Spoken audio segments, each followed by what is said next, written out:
मंदार जी इस हिंदी मेरा जो चैनल है, यही चैनल पे आप सभी दर्शकों का मैं सहर्ष स्वागत करता हूँ। ऐसे ही मेरे इस चैनल को जुड़े रहे, बहुत सारे विषयों के ऊपर हम जानकारी लेते रहेंगे। शास्त्र के हिसाब से, धर्म के हिसाब से, त्योहार के सभी प्रकार के विषय जो है उनके बारे में मैं आपको वीडियो के जरिए ज्ञान और जानकारी देते रहूंगा। तो जुड़े रहे। जिन्होंने मेरा यह चैनल सब्सक्राइब किया है उनको मन से धन्यवाद, कोटि कोटि धन्यवाद। और जो लोग देख रहे हैं उनको यही प्रार्थना है कि मेरे यदि वीडियो आपको पसंद आएगी तो जरूर अपने परिवारजनों को शेयर करते रहना, ताकि बहुत लोगों के पास यह जानकारी अपने आप पहुंच जाएगी। आज हम जानकारी लेंगे यज्ञोपवीत के बारे में। हमारे धर्मशास्त्र में क्या महत्व बताया गया है। एक ऐसा है कि हमारे भारतीय संस्कृति में आचार का बहुत महत्व होता है, आचरण का बहुत महत्व होता है। और आचरण जो होता है यह किसी भी सुपठित व्यक्ति से छिपा नहीं है। इसीलिए हमारा विष्णु सहस्त्रनाम में फलश्रुति में आता है आचार परमो धर्मः, यानी आचार ही हमारा परम धर्म है। और यदि हम शुद्ध आचरण करेंगे, धर्म शास्त्र के शास्त्र में जो बताया गया है वैसा ही हम यदि हमारा आचरण रखेंगे तो उसका परिणाम हमारे ऊपर क्या होता है, तो आचार से क्रमशः हमारा मन शुद्ध हो जाता है और आचार से हमारी अंतःकरण की शुद्धि हो जाती है। और अंतःकरण की शुद्धि की प्राप्ति के बाद मानव अपने आप परमात्मा के निकट पहुंच जाता है। और परमात्मा के निकट जाने का सामर्थ्य ही हमारे आचार से ही, आचरण से ही हमें प्राप्त हो जाता है। तो परमात्मा प्राप्ति के लिए शुद्ध आचरण होना आवश्यक होता है। यदि आचरण शुद्ध नहीं रहेगा तो हमारा अंतःकरण शुद्ध नहीं रहेगा, और यदि अंतःकरण शुद्ध नहीं रहेगा तो हम परमात्मा की मार्ग के ऊपर अग्रसर नहीं हो पाएंगे। तो इसीलिए जीवन में आचार की बहुत आवश्यकता रहती है। मानव को देवत्व की ओर ले जाने का सरल सुगम उपाय यदि कोई होगा तो सरल सुगम उपाय है वेद माता गायत्री का जाप, गायत्री की उपासना। लेकिन गायत्री की उपासना हम कब कर सकते हैं? जब भी हमारा उपनयन संस्कार होगा, यज्ञोपवीत जनुआ हमें उपनयन संस्कार में प्राप्त हो जाएगा, उसके बाद ही हम गायत्री जाप कर सकते हैं। और गायत्री मंत्र तो दीक्षा मंत्र कहलाता है। यदि गायत्री मंत्र की दीक्षा हमारे पिताजी ने हमारे दाहिने कान में यदि उपनयन संस्कार के समय दी होगी, तब भी हम गायत्री का जाप कर सकते हैं। और गायत्री की उपासना यज्ञोपवीत के बिना होती ही नहीं।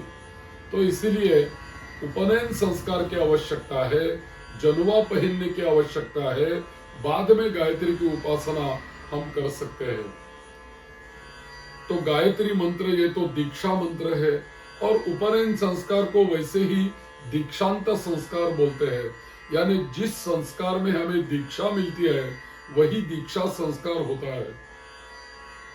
लेकिन गायत्री का अधिकार हमें प्राप्त कैसे होता है? गायत्री का अधिकार हमें यज्ञोपवीत संस्कार के बाद में ही मिलता है। यज्ञोपवीत धारण करने के बाद भी हमें गायत्री का अधिकार प्राप्त होता है। लेकिन ऐसा है कि समय के प्रभाव से कारण या समय के प्रवाह में बहते हुए बहुत सारे भारतीय अपने प्राचीन मान बिंदुओं और श्रद्धा केंद्रों को भूलते जा रहे हैं। और हमें दिखाई देता है बहुत सारे समाज में ऐसे मानव है कि जिनका उपनयन संस्कार हो चुका है बचपन में। क्योंकि उपनयन संस्कार कब होता है? जब लड़का 8 साल का होता है तब उसका उपनयन संस्कार करते हैं। तो बहुत सारे लोगों का उपनयन संस्कार हो चुका होता है, लेकिन इन दिनों में अब उनके गले में देखोगे तो उनके गले में जनेवा नहीं दिखाई देता। वो जनेवा धारण ही नहीं करते, वो यज्ञोपवीत धारण ही नहीं करते। अपने घर में या तो घर वाले मंदिर में रख देते हैं, लेकिन गले में नहीं रखते। लेकिन ऐसा नहीं होना चाहिए।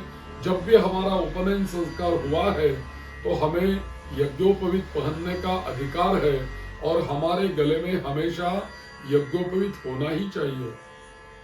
यदि शौचाचार कोई होगा, यदि मूत्र का उत्सर्ग करने के लिए हम जाएंगे तो हमारा जनेवा निकाल के हमें दाहिने कान के ऊपर रखकर बाद में मूत्र उत्सर्जन के लिए जाना है।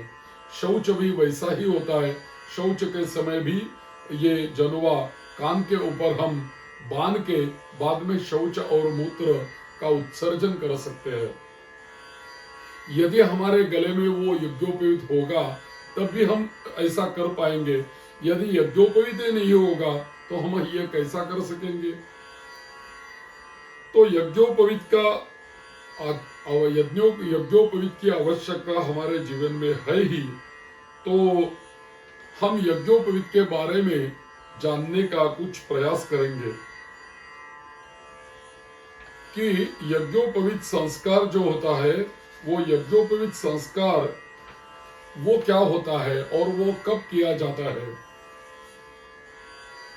हमारे यहाँ सनातन संस्कृति में, धर्म में सभी लोगों के जन्म से लेकर मृत्यु तक, मरण तक आवश्यक 16 कृत्य बताए गए हैं, जिन्हें 16 संस्कार कहते हैं। तो सभी संस्कार तो महत्वपूर्ण है ही, लेकिन उनमें भी यज्ञोपवीत संस्कार का विशेष महत्व है और यज्ञोपवीत संस्कार अपना विशेष महत्व रखता भी है। तो क्या है कि जन्म के बाद 8 साल का यदि लड़का होगा तो उस लड़के का उपनयन संस्कार किया जाता है। और उप यानी नजदीक और नयन यानी ले जाना, इसीलिए उसको बोलते हैं उपनयन संस्कार। और भी बहुत लोग बोलते हैं यज्ञोपवीत संस्कार, यानी इसी संस्कार में गले में यज्ञोपवीत डाला जाता है और इस संस्कार के बाद वो यज्ञोपवीत हमेशा पहन सकता है, इसीलिए इसको यज्ञोपवीत संस्कार भी बोलते हैं। इसी संस्कार की विशेषता क्या है कि इस संस्कार में अपने पिताजी गायत्री मंत्र का उपदेश अपने दाहिने कान में करते हैं। तो गायत्री मंत्र की दीक्षा हमें इस संस्कार में प्राप्त हो जाती है और उस संस्कार के उपरांत पूरे जीवन भर हम गायत्री का जाप कर सकते हैं, गायत्री की उपासना कर सकते हैं। लेकिन यदि हमारा उपनयन संस्कार नहीं हुआ, यज्ञोपवीत संस्कार नहीं हुआ, हमें गायत्री मंत्र की दीक्षा नहीं मिली, तो हम गायत्री जप करने का क्या लाभ है। जिस मंत्र की हमें दीक्षा नहीं है, ऐसे मंत्र का जाप करने से हमें कोई मिलने वाला नहीं। यदि सुमुहूर्त में यदि गायत्री मंत्र की दीक्षा मिली हो तो हम उसका लाभ उठा सकते हैं। तो जरूर जिनका उपनयन संस्कार हुआ हो उन्हें पहला तो यह है कि जनेवा पहनने की आदत रखो। हमेशा हमारे गले में जनेवा यज्ञोपवीत चाहिए और भी गायत्री जाप करने की शुरुआत कर दो, क्योंकि जनेवा पहनने से ही, यज्ञोपवीत पहनने से ही हमें गायत्री जाप का अधिकार प्राप्त हो जाता है। तो यज्ञोपवीत संस्कार के उपरांत ही जो बालक होता है वो बालक वैदिक कर्म कांड और यज्ञ करने का अधिकारी होता है। यज्ञोपवीत संस्कार के बाद बालक को द्विज बोलते हैं और द्विजत्व ऐसी संज्ञा बालक को प्राप्त हो जाती है। द्विज यानी इसका अर्थ क्या है, द्वि यानी दो और ज यानी जन्म, जिसका दूसरा जन्म हुआ है उसी को द्विज बोलते हैं। एक तो जन्म हुआ माता के उदर से, और दूसरा जन्म हुआ जब बालक का उपनयन संस्कार हुआ, तभी उसका दूसरा जन्म हो गया। तो इसीलिए द्विज बोलते हैं। मनुष्य मात्र की शारीरिक और मानसिक और आत्मिक आध्यात्मिक उन्नति के लिए सभी संस्कारों की जीवन में आवश्यकता है, लेकिन उसमें भी प्रारंभ में 8 साल का जब लड़का हो जाएगा, तो 8 साल का लड़का होने के बाद उसका उपनयन संस्कार करना भी, यज्ञोपवीत संस्कार करना भी आवश्यक है। उसको दीक्षा देने की आवश्यकता रहती है। तो यज्ञोपवीत के बारे में हमने थोड़ा बहुत जान लिया, लेकिन ये उपनयन संस्कार का अर्थ क्या है, ये उपनयन संस्कार क्यों किया जाता है? तो हमारे यहाँ कोई ऐसी व्याख्या बताई है, आचार्यस्य धर्मेण वेद वेदांगध्यापन परम विदुषः समीपे येन विधिना येन लिंगेन कृत्येन च सह बालो नीयते स उपनयन विधि। यानी धर्म के अधिष्ठान के उपरांत, धर्म का अधिष्ठान रखते हुए धर्म पूर्वक वेद वेदांग पढ़ने में तत्पर धर्मात्मा विद्वान आचार्य गुरु के समीप जिस विधि, जिस चिन्ह धारण क्रिया को करा के बालक विधि से वेद अध्ययनार्थ लाया जाता है, उस विधि और कर्म का नाम उपनयन और यज्ञोपवीत संस्कार होता है। यानी जब भी हम यज्ञोपवीत संस्कार करेंगे, उसी के उपरांत ही हमें वेद का अध्ययन और शास्त्रों का अध्ययन करने का अधिकार प्राप्त हो जाता है। लेकिन यदि हमें वेदों का अध्ययन करना हो, धर्मशास्त्र का कोई अध्ययन करना हो, तो गुरु के समीप तो जाना चाहिए। लेकिन हम गुरु के समीप ले जाने के लिए ये संस्कार का उपयोग होता है। जब भी उपनयन संस्कार होता है, यज्ञोपवीत संस्कार होता है, तब भी बालक योग्य हो जाता है, उसको अधिकार प्राप्त हो जाता है, और वही उपनयन संस्कार अच्छे गुरु के पास शिक्षा के लिए हम लेके जा सकते हैं। तो गुरु जीवन में आते हैं उनके शिक्षा देने के लिए, इसी संस्कार के उपरांत। तो इसीलिए खाली अध्ययन का नहीं, कर्म करने का भी अधिकार उनको प्राप्त हो जाता है। विधि विधान करने के लिए, कर्म करने के लिए जो कोई संस्कार होता है, उस संस्कार को बोलते हैं उपनयन संस्कार। तो इसको यज्ञोपवीत क्यों बोलते हैं? यज्ञोपवीत इसका नाम क्यों रखा है? क्योंकि यज्ञोपवीत यानी यज्ञ अधिक उपवीत, यज्ञ सूत्र यज्ञ का उत्तम साधन स्वरूप उपवीत सूत्र यानी यज्ञोपवीत। एक शब्द है यज्ञ, दूसरा है उपवीत, और यज्ञ सूत्र यानी धागा। तो यज्ञ हमें करना है, तो यज्ञ का उत्तम साधन स्वरूप क्या है? तो उत्तम साधन है यज्ञोपवीत। तो यज्ञोपवीत बिना हमारा कोई यज्ञ पूरा नहीं हो सकता, इसीलिए इसको यज्ञोपवीत कहते हैं। यज्ञोपवीत के और क्या नाम है? दूसरा भी है। यज्ञोपवीत को उपवीत बोलते हैं, उपनयन बोलते हैं, मौंजी बंधन बोलते हैं, जनेऊ बोलते हैं, ब्रह्मसूत्र बोलते हैं, और यज्ञ सूत्र भी कहते हैं। यज्ञ सूत्र आदि भी यज्ञोपवीत को कहते हैं। तो इसीलिए यज्ञ अधिक उपवीत यज्ञोपवीत, ब्रह्म अधिक सूत्र ब्रह्म सूत्र, यज्ञ अधिक सूत्र यज्ञ सूत्र, मौंजी बंधन, ऐसा भी इस संस्कार को बोला जाता है। तो यह संस्कार कितने आयु में होना चाहिए?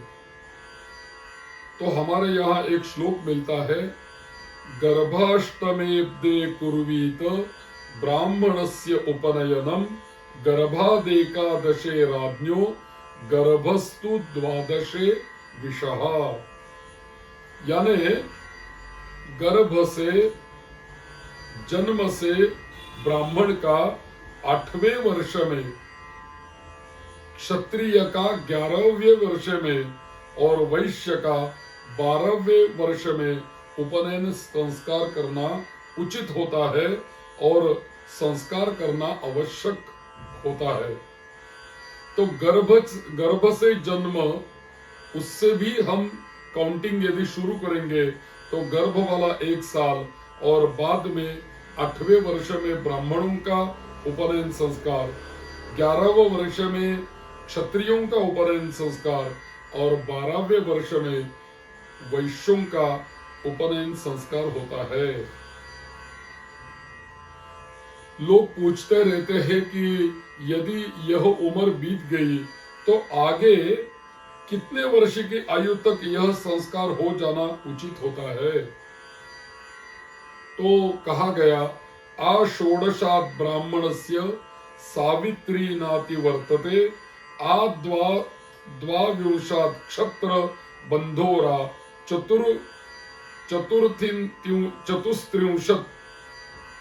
त्रिंशतेर विषः। तो यदि अतीत काल कितना हम आगे कर सकते हैं, यदि हमें इस उम्र में उपनयन संस्कार नहीं हो गया तो आगे कहां तक हम कर सकते हैं। तो यहाँ बताया गया, आषोडशात् ब्राह्मणस्य, यानी 16 वर्ष का लड़का होने तक ब्राह्मणों का उपनयन संस्कार हो सकता है। और सावित्री नाति वर्तते, द्वाविंशात् क्षत्र, यानी 20वीं वर्ष तक, 20 वर्ष तक वैश्य का और 24 वर्ष तक 20 वर्ष तक क्षत्रिय का और 24 वर्ष तक वैश्य का हम उपनयन संस्कार कर सकते हैं। ब्राह्मण, क्षत्रिय और वैश्य, इनके लिए शास्त्रों में ये वर्ष बताए गए हैं और उम्र बताई गई है। तो अर्थात 24 वर्ष तक यज्ञोपवीत संस्कार हो जाना चाहिए। अर्थात इनके वर्ष उपरांत उनकी सावित्री पतित हो जाती है, यानी वे संस्कारों से हीन हो जाते हैं, तब उनका यज्ञोपवीत संस्कार करना और न करना बराबर ही होता है। तो ऐसे यज्ञोपवीत संस्कार और यज्ञोपवीत का महत्व है। ऐसे ही मेरे चैनल को जुड़े रहे। आगे हम यज्ञोपवीत के बारे में अगले वाले वीडियो में जरूर जानकारी लेंगे। ऐसे ही हमारे चैनल को जुड़े रहे। जिन्होंने ये चैनल सब्सक्राइब किया है उनको मन से धन्यवाद। जरूर ये वीडियो यदि आपको पसंद आ गया तो अपने परिवारजनों को शेयर करें और देखते रहे, चिंतन करते रहे। जय श्री राम।